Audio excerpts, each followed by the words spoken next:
de Simon Kimbangu, l'homme qui a marqué le Congo et l'Afrique de son empreinte. Né en 1887, à Nkamba, orphelin de mère, Simon Kimbangu a été élevé par sa tante maternelle, Kinzimbo. Le nom Kimbangu signifie « celui qui révèle le sens caché des choses ». Très vite, il est scolarisé à l'école de la mission baptiste, où il a reçu une éducation chrétienne et a appris à lire et écrire en Kikongo, sa langue maternelle.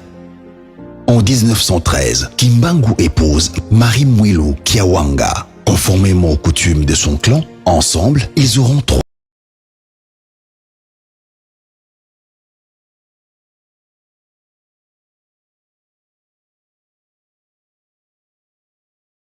part en mission à Léopoldville qu'il commence à réaliser ses miracles.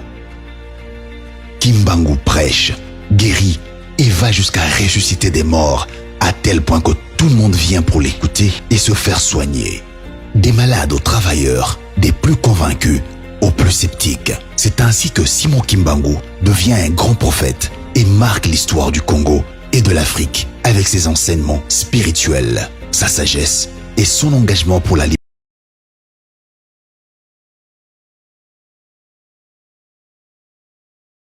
L'hostilité des colons blancs lorsqu'il a révélé sa prophétie selon laquelle, un jour, les Noirs deviendront blancs et les Blancs deviendront noirs. Cette déclaration d'affranchissement de l'homme noir lui a valu un procès et une condamnation à mort en 1921. Toutefois, n'ayant commis aucun acte hors la loi, la sentence sera changée en 120 coups de fouet et une incarcération à vie.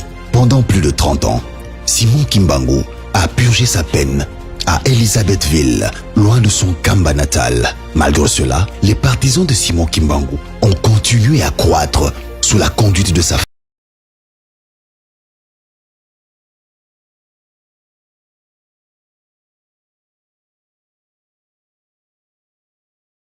Kimbangu meurt le 12 octobre 1951 à exactement 15 heures. Alobi bino bana nangai batela prisonnier. Tremeni nyonso okuya kuziba lelo pona koyebesa bino. Pena mi bale lelo na kokufa na 3 heures ya mui. Ezaki mokolo nini? Ezaki mokolo samitana. Le 12 octobre. Comme samitana.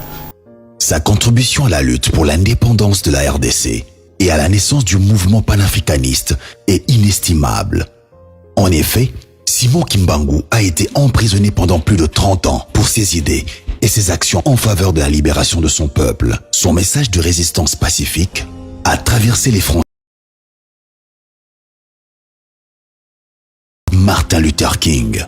Aujourd'hui, la République démocratique du Congo a décidé de célébrer la journée du 6 avril de chaque année comme la journée nationale du combat de Simon Kimbangu et de la conscience africaine. C'est un hommage mérité à l'héritage de Kimbangu et une invitation pour les Congolais et les Africains à suivre son exemple et à poursuivre son combat pour la justice sociale, l'égalité et la paix sur le continent. Célébrons ensemble la journée nationale du combat de Simon Kimbangu et de la conscience africaine en honneur de cet homme extraordinaire qui a marqué l'histoire de l'Afrique.